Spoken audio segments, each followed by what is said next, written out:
अस्सलामुअलैकुम, आप देख रहे हैं नो रिजर्वेशंस और मैं हूं आयशा आलम खान।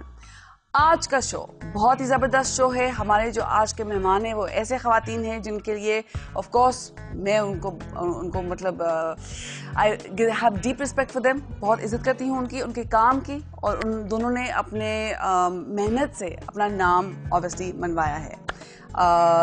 दूसरी बात ये कि आज के शो में होगा मुकाबला। हमारे डबल ए के राउंड में ऑफ कोर्स अब हमारा है उसमें एक मज़ीद इजाफा हुआ हुआ है। आई लव संडेज़ का हमारे पास एक गिफ्ट हैम्पर है, लेकिन सवालात मैं करूँगी, जवाबात को मैं जज करूँगी।